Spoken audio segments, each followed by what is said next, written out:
things are happening soon. Shh.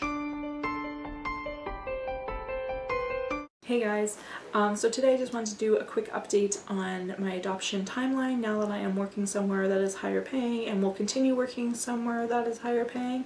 So I just want to give you an update on the timeline for that. Side note, for those that have watched me before, when I first started vlogging, I had a white wall behind me. Hated it, put up a poster. Now I'm back to an ugly white wall. I hate it, and I can't put up a poster. So, sorry guys, you're gonna suffer with the white wall.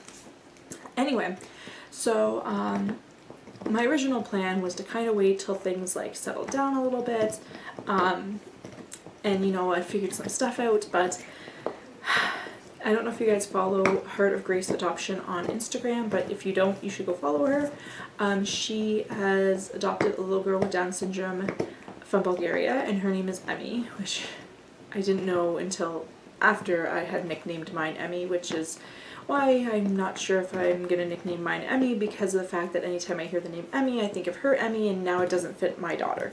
But anyway, that's side rant as well. But anyway, she's been posting children who are on the photo listings, and posting things about like how badly these kids need homes and how we need to stop making excuses and we need to figure out ways to overcome obstacles and yada yada. So anyway, I have decided that I need to get my daughter home ASAP, regardless of how perfect I think my life needs to be beforehand. So that's kind of where I'm at. Right now, there's enough money in the fundraiser that I can start, I could technically start now, but I'm going to wait till fall because I still want to move to Alberta first. Regardless of where I am in the fall, I'm starting the process. So if that happens to be Alberta, great. If it's still, for some reason, I'm still in Ontario, I'll start it here.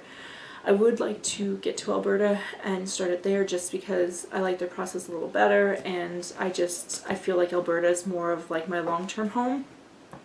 Thought about just staying here until the adoption's done, but I don't really think it's fair to her to bring her home, to move her to Southern Ontario, to then 8-9 months later pack her up again and move her to Alberta.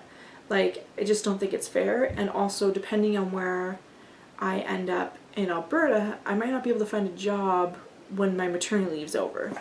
So I just don't think that's a good plan. I think it's better for me to just wait it out, and wait till fall, because I mean, it's almost the end of January.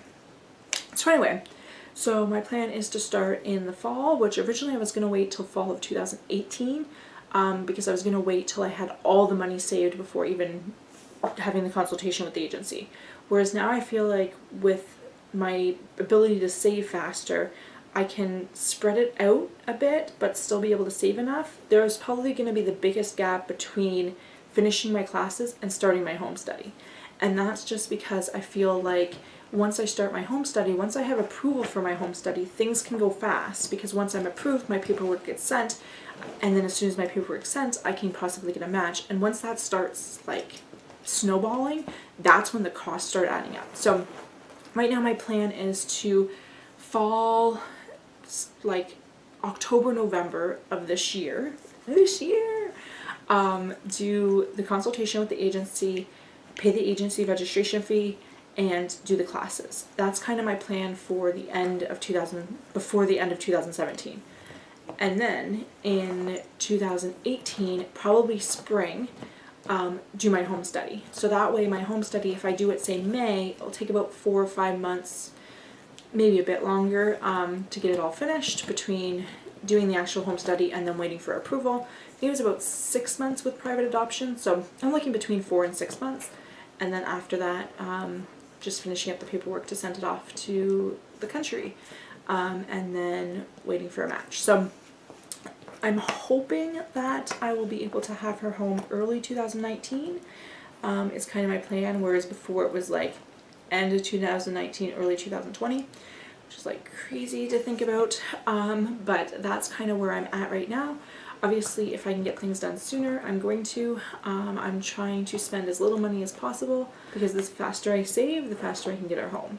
So I'm prioritizing her adoption over everything else. There is nothing that I need in this world more than she needs a home. That's kind of like what I've realized. Now this is gonna kind of be a side ramble if you've made it this far in the video, which my video today isn't that long, but kind of bummed today because I've been I stalk like the Reese's Rainbow and Rainbow Kids websites just because I feel like I need to, because I need to be doing something. And there was a little girl that I've just kind of, every time I go on there and I look through the photo listing, I keep being drawn to. So I don't know, I just felt like maybe she was meant to be mine, so I actually was trying to think, what can I sell? How fast can I do this? What would I need to do to actually get that specific girl home? So I was kind of trying to like figure out that, and then today when I went on there, she wasn't there, and then I searched for her and I found that she had been matched, which part of me is thrilled because I mean she needs a home, and I'm thrilled that there's a family out there that she's gonna go live with and have a forever family with. But on the other hand, like kind of really sad about it because I don't know, I just felt like she was supposed to be mine and now they have my daughter. Like, I don't know, it's not like a rational feeling because obviously she was not my daughter and she wasn't meant to be my daughter, and the people who obviously were matched with her had the financial means and the paperwork done a lot faster than I am. But I don't know, I was kind of just like disappointed that she didn't turn out to be mine. I mean, I know I'm on the right path now and this is where I'm going to end up, and it's just going to take some time and a lot of money. That's it for today, guys. Don't forget to subscribe and give this video a thumbs up. If you have any questions or comments, feel free to post them down below. If you have any suggestions on how I could possibly survive still without getting emotionally attached to every child that's on the photo listings, that would be great. But yeah, thanks for watching, guys. Thank you for your support. If you have $5 you can spare, please consider donating it to the fundraiser, which the link will be in the description box below. If you don't, please consider sharing the fundraiser. The more shares and whatnot, you never know who it's going to reach and who might be able to help out. Also, if you are open to adopting, please check out Reese's Rainbow. Please consider adopting a child with special needs who really needs a home. Go, like I said, Heart of Grace Adoption. Go follow her on Instagram. I'm done rambling for now. I'm gonna go take a nap. Thanks, guys. Bye.